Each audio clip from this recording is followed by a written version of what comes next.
As you just mentioned, one of your biggest battles in life has been not on the mats, but against cancer. Yeah. How did you first find out about that, and what was your reaction? Well, I just fought the Pan American in Brazil from another federation, and I won against Bruno Bass. Was in the final, remember? But I realized I had a lump on my trapezius here. And I said, I don't know what's this, you know. Then I went to the doctor, and the doctor said that was some infection for my throat. I said, okay. But I didn't really trust, you know, because it didn't really check properly. Then I went to another place, another doctor. Then it was a very young girl, and she just, you know, she just finished her university and said, look, let's investigate it. Let's, you know, do some ultrasound. Then she found out I had some lumps and said, you know, I asked her, can I fight next week? I wait, I have a fight. No, take your time. You know, then I went to the academy, and Dr. Alexandre, he is a black belt also from Gracie Barra. He said, Lagarto, let's do a biopsy tomorrow.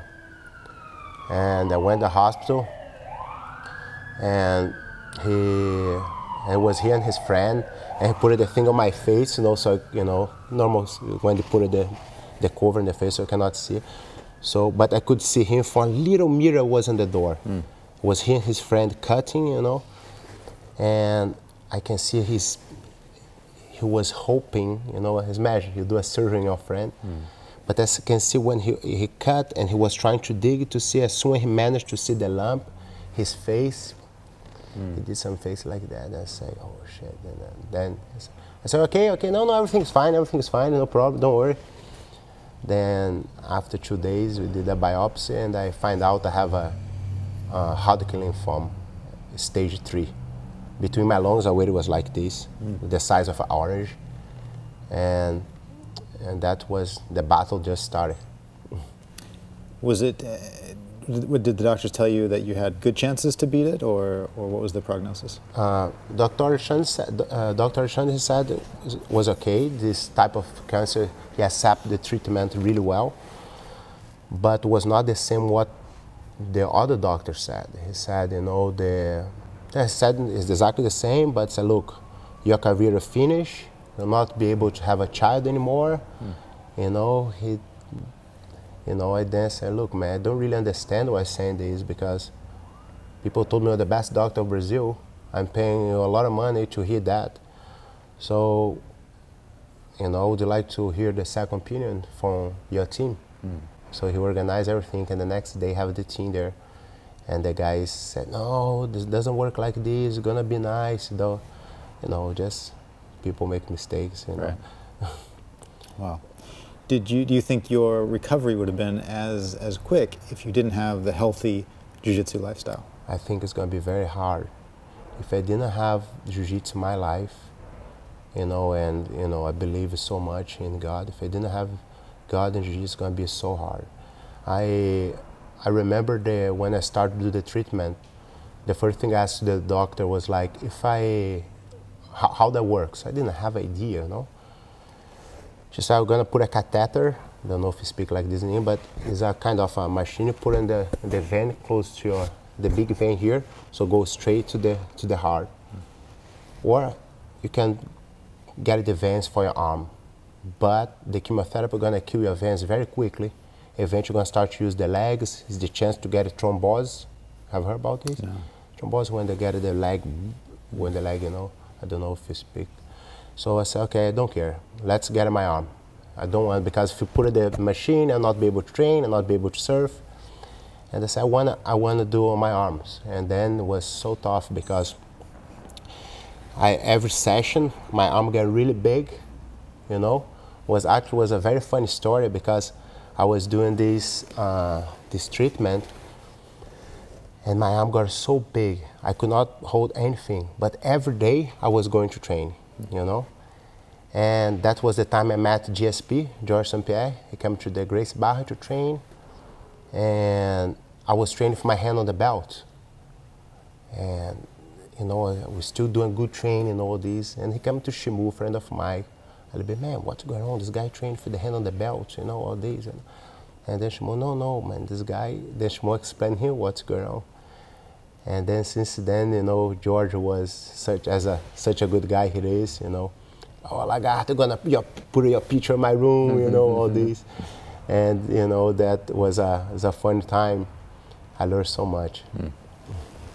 So for any of the viewers out there who might be facing a terminal or a really severe illness, what would you say to them?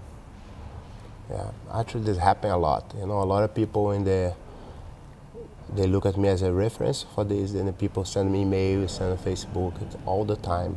And I'm really happy, you know, to help the people the way I can. And what I can tell them is the problem they have the dimension you give it to it, you know. If you look at this as a big thing, you know, it's going to be a big problem. Of course, nobody want to hear you have a cancer or have any stuff disease, but the way I start to look at it, I start to ask, why me? Why? The first thing I ask, why me? But for what, you know? It's not why, but for what? For which reason is happening to me? And try to see it, what's going on in your life, and try to learn with this time, because that was one of the best times of my life. It's funny to say that, but it was a time I was very close to my family. Was the time I could see, you know, the love of my friends through me, you know. So it's I could, you know, take my brother. He could see the life, and you know, in a different way. My mother, my father, everybody. So it's what I suggest then is, even if you're sick, the life is still so beautiful, and you know, you still, you know, can fight to it against it, you know. It's just another, as I used to say, today the cancer got me, he swept me. Tomorrow I'm gonna sweep this bastard and gonna get his back, you know. That's awesome. Okay, shifting gears a bit. Of course, jiu-jitsu comes from judo in Japan, or you could say judo comes from jiu-jitsu, but the roots are the same. Yeah. But the training methodologies are very different. I know you've trained with some judo guys in Europe before. What has your experience been training with the judo guys, and is there anything that you admire about their training methods that we don't really have in jiu-jitsu? Yes. I had a chance to train with the judo team in Israel, you know, the Olympic guys here, because my friend Gabriel Kitober was teaching the guys. And it was so funny the way the guys look at the competition. The guys train so hard, you know, but the way, I think everything about the way how they look at it. For example, the jiu-jitsu guys, they look, first of all, they're very individual. There's very, okay, one competition, me, and me, you know? Kind of very selfish. The guys look as a team. And second thing, they don't care if they're gonna lose competition A, B, or C. The main target is the Olympic Games, you know, and the ranking, score points, you know?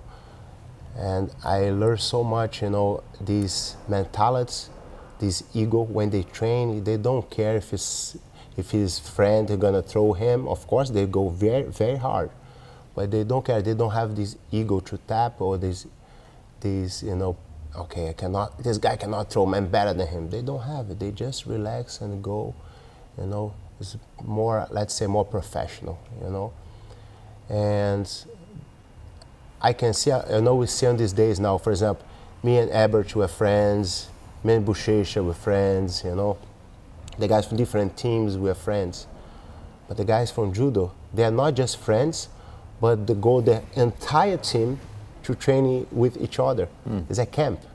So the guy, okay, Israel guys, let's go by Japan, boom. And the guys stay there for a couple of weeks, exchanging knowledge, you know. That's so fun. And, you know, I learned so much on these days. And for example, I'm like 3 generations, you know. I'm the generation where you have to hate the guy you're gonna fight, you know. And today, nowadays, the guys are like best friends, and they go and fight, like Buchecha and Rodolfo, you know. like me and the guys, like me and Ebert, me and Rodolfo, me and Bochecha, all these guys, you know, me and Bernardo Faria, you know, all the time. We go, we talk, okay, let's go and fight. So to do this switch from generation, for me, was a little bit hard. To be honest, I still have a little bit of problem to be like that. I prefer to hate you than love you and have to fight you, you know. It's easier for me on my mindset to hate you and fight against you than, okay, let's go, a best friend, and now let's fight. I still have a little bit of this problem, but we have to adapt, you know. The sport is growing so much, and it's not the sport is wrong, it's not the people who is wrong. If you are in that party and that's the music the guy is playing, you have to dance the music, you know? That's right. I want to go back to something that you just said. You said that in judo, oftentimes what you see is training without ego. And that was the main thing that I got. Last year I went to visit the Kodokan in Tokyo, and I saw upper belts being thrown by lower belts all day long. And they weren't defending the throw 100%. If they got off balance, they would just go with it. And you don't see that in jiu-jitsu schools. Exactly, yeah. But you hear instructors saying things like, leave your ego at the door, and all these things, but to me, a lot of it just sounds like just words. Because there's still a lot of ego in jiu-jitsu. Being an instructor, how are you able to guide your students to really get rid of ego in their training? Let them tap me. You let their students tap you? Of course, that's the best thing, you know, because it's not about I'm letting them tap, it's about if I have to move from my comfortable zone, I have to try new things. And in order to try new things, I have to, you know, open complete my mind, because, you know, if I'm gonna try a new move, I don't know what's the consequence of that move, you know? I have a student, actually his nickname Lagartinho, the guy tapped me all the time, you know, all the time. I'm trying a new move, he tapped me and got it getting better. And who gonna gain for this? Both of us. He got confident, you know, I get, okay, this position cannot do this, I have to change something, you know, and it's a very, for example, last week I had the chance to train for my good friend, Rafael Mendes. I was training for the guy, man, I'm 100 kilos. I was not worried about to extend power with hand to win the world. I want to learn because, you know, I like so much, the guy changed so much the jiu-jitsu nowadays, you know, I want to learn something for the guy. You know, the only thing I heard something, if I'm not wrong, I think Socrates used to say, the only thing I know, I don't know anything, right? Once when they open our mind that way, I think the life is getting easier. You know, we don't have that ego, we don't have to prove anything. Even the competitions. I was in Bali for surfing for 2 months, last year. And I thought, you know, I compete in every circumstance, you know. I compete after cancer, I compete sick, you know, I compete. But everybody wanna just get in the best shape of their life to compete. Which experience you're gonna have as a master, as a teacher to a student who works all week and he's so tired and he don't wanna train? What you gonna say, look man, I've been healthy all my life and fit and kick everybody's ass. What you gonna tell the guy? No, my friend, listen. One time I was in Bali, surfing for 2 months. I even didn't put the gear, and they put my name in the open division and in the division. I managed to win my division, but in the open division, Igor Silva put me to sleep, you know? That's how it works. Clean the kimono, head up, next one, right. You know? That's, you know, how it works. That's how I think, you know, is if you think I never lost. So my friend, the only way to don't lose is not fight, you know? I will never lose, you know? I don't have ego, you know? I don't have anything to prove. I do this because I love, you know, and to help my students to become a better person. And the only way to do this is be humble, you know, go there, fight, and see what you're gonna learn. So as you just mentioned, you trained with Rafa Mendes last week, and I've been following your Instagram feed, and I've seen you visiting a lot of places. Yeah. There are some people, when they travel, they only go to academies of their association. But you're traveling around to so many places. What is your rationale behind that? Well, I think a lot of guys, it's not, to be honest, I think I'm a special person. Because if you ask in the world of jiu-jitsu, If someone don't like Lagarto, you know, that's gonna be something very weird. So all of the guys have a good relationship with the guys, you know, and they feel very welcome for me to go there and train with them, because they know I don't have, you know, they know me for many years and they know me the way how I think. And we learn a lot of each other, you know. That's how I think. I don't go there to try to show the world how tough I am. I don't go there to take pictures and look, I'm here and all this, because to be honest, for me to go in Rafael Mendes Academy, it's funny because I saw the guys as a blue belt. So I look at the guys like, you know, the guy just starting the sport, but I still have a lot of things to learn for them. You know, next week I'm going to train with Galvão and Cornelius after surf. The guys, Lagarto, you crazy. How go there train with the guys? Maybe you're gonna tap and so, you know what I mean? I'm gonna have a good surf in the blacks, you know, I'm gonna surf all day. I'm gonna drink my, you know, my water, my carbohydrate, and I go there to see what's gonna happen, you know? And I guarantee you, you're gonna have a lot of good time. You're gonna learn a lot of each other. You're gonna share what you know. And then when you face each other in the competition, you know what's gonna happen? We know what each other want to do, you know? And what's gonna, again, I'm gonna learn a lot, he will learn a lot, and the sport gonna grows a lot, you know? So I think that's the way how it works. If you close your mind, if you, man, just gonna stay here, I'm a great, you know, all these, I have to stay here, I cannot lose all this, you're gonna stop to improve, my friend. And this time, like, the people used to say, creonte, you know, all this. Yes, I'm not a creonte, I'm not 10 team, you know? I don't like this idea. I know I'm a Gracie Barra for my heart. You know, I'm a Gracie Barra because I believe in the project of my master. I'm a Gracie Barra because when I didn't have any money to pay even for a bus, I came to Carlos Gracie Jr. and said, man, I want to train here, but I don't have money. The guy even didn't know me, you know, and the guy came to me and said, okay, can you manage to cross downstairs from the reception? I say, yes, I know the woman at the reception. Okay, come, just train. So now is my duty, is my, you know, to represent this red shield, you know. Not just about this, but for so many times I was there and the guy gave the most valuable thing we have in our life is the time. You know, the guy was there and listened to me. A teenage boy talk to you, he was listening at me and telling me advice in life, you know. Something even, sometimes my dad didn't have time to do this. I'm working for work, you know, I have to work, I have to do this. Talk to me, of course, my dad's an amazing person, but I spend more time with Carlinhos than my dad, so that's awesome. It. Okay, so before we go to the technique portions, any last comments for maybe the young guys out there? You've been in jiu-jitsu your whole life. I know you have a lot of wisdom to pass on. Any final comments? Well, as you said, you know, don't think about only today, you know. The life's long. You believe or not, 10 years pass in a blink of eyes.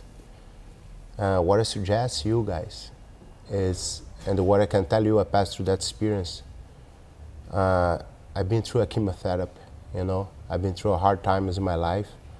Don't damage your health with drugs because the results you want to achieve today, you know. Think about the long term. You know, it's be health, I think, is the main key of the sport. I think, you know, the athletes, they all the time fight against results. But you see a lot of athletes, a lot of sport guys, when finish, they get fat, ugly, unhealthy, unhappy, you know. We have to think, who you gonna be in 20 years' time? You're gonna be able to do what you're doing now. The thing is, you know, be health, for me, is more important than any medal, you know. At the end of the day, the medal is gonna stay on your wall, gonna hang somewhere, you're gonna build the history. But, you know, hero, you know, it's really good to be a hero, but not just today. Be a hero in your entire life. Be a hero for your family also, you know. That's what my advice. Very wise words. Thank you, Lagarto. Thank you, my brother. Okay guys, welcome back. Again here with Lagarto. Lagarto, what do you want to show today? Well, I'm gonna show some technique I'm working at the moment. Is a cross grip, you know, some variation from De La Riva, and you know, have some attacks from there. I think you guys gonna really like it. All right, let's check it out. Okay. So basically, you know, I like to hold the cross grip, but always you need to be careful, because when you go here and the hands of the guy is free, you know, they can start do Toriano and all this. So I like to do to pull guard here. I hold the hand. You know, once you start try fight against the hand, is the time from the hand, I grab the sleeve, and the same side I want the foot on the hip. And I go, you know, we can start stop the guy, De La Riva, and all this, but what I want is a cross grip, and my right foot, I'm gonna engage underneath his armpit. It's important you start the foot sideways, and the event you're gonna stretch up. Once we do here, I like to come to this leg here underneath, and this knee under his thigh. A good way to try to train your hip to see if you're doing good, you have to pick up the guy and have a complete control of the guy in the air, and know the feet's not touched anywhere, then you know you're doing good. So that's the first drill. So once you get here, right foot underneath the armpit, left one can use your toes toward his thigh. And my right hand, I'm gonna grab his trousers to make a good control here. So if you see now, if you check, that position, you stop the leg drag, you know, what everybody's doing right now. The guy's far away, and from here just can pick him up. From here, for brown belts and black belts, if I collapse this hand here, I'm gonna throw you now, okay? If I collapse this hand, yeah, we're gonna dump in the tight knee bar.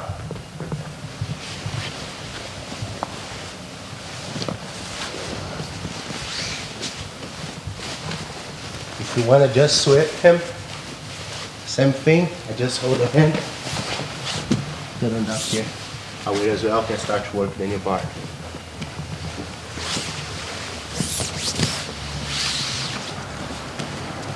Can I show everything? Yeah. I thought that was a really interesting detail how you started with your foot bent and then straightened it out. That seems to take out all the slack. Exactly, because if you go straight here, that's wrong. That you can do leg drag. Right. Exactly. Then you're in bad spot. Right. So I like to do this foot here, and then I go here. I don't know if you guys can see this, but you can see the sole of his foot is pointed this way, not to my armpit. Yeah, it's completely different. And then from here I stretch. Right. And then now, what we can do here as well, this left leg, when you go here under, you don't have to go all the way through, go under. And that's take a lot of his balance. And even if his left hand is free, I'm gonna start pushing, look, you're gonna collapse here. It's very, very powerful. Then we just stop, you can go to the top. Doesn't matter how you go. Wow, but it's very powerful. How did you feel there? It feels terrible. I feel totally out of balance. Yes. I have no idea what to do from that position. And then also here, when you get it there, same again. Let's say for some reason you stop your knee, my legs go underneath. You can reset and look. Here we go. And how you feel there, look. You're waiting, I'm kneeling on back here. And quickly I move a little bit. And I'm already there. Straight to the back. Wow. So why did you start using a cross grip instead of a same side grip? Because I was cross grip for many years. If you think about it, the beating bull guard, De La Riva guard, always start on this. You know, it's good because if you pull this to break, I can sit up and I weigh them on the belt. So, you know, if I was there, I have to catch that hands and not work the same. This hand, you know, I feel much comfortable because that's the side where I want to dominate. You know, and also any problem, if you start to break, I can boom, sit up, and I'm already there doing the sweep. Wow. So I think it works really good. Very cool. Can we see it one more time, full speed? Okay. Full speed. Yeah.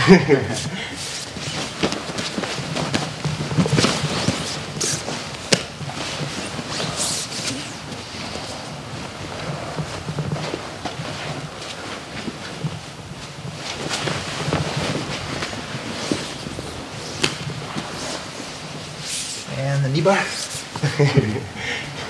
Remember stop.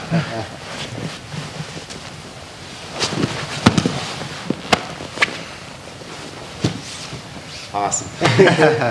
Thank you so much, Lagarto. Good. Thank you very much. It was a pleasure and an honor to be here. Thank you. It's great having you. And if people want to find you online, where can they find you? Well, Lagarto BJJ. All right. Excellent. Thanks again for coming. Thank you very much, brother. It's a pleasure. Well, we're at the end of another episode of This Week in BJJ. Thanks again for joining us. And if you enjoyed the content, please give us a thumbs up on YouTube if you're watching it on YouTube. If you didn't like it, give us a thumbs down, but let us know why you didn't like it. This episode is also available on iTunes if you prefer to download it that way. And also, just to let you know, it's available in audio-only versions. So if you have bandwidth capacity on your cell phone plan or whatever the case may be, you can always just download the audio portions. Of course, that won't help you too much in the techniques, but at least you'll get the interviews that way. Okay, guys, thanks again for tuning in. We'll see you next week on This Week in BJJ.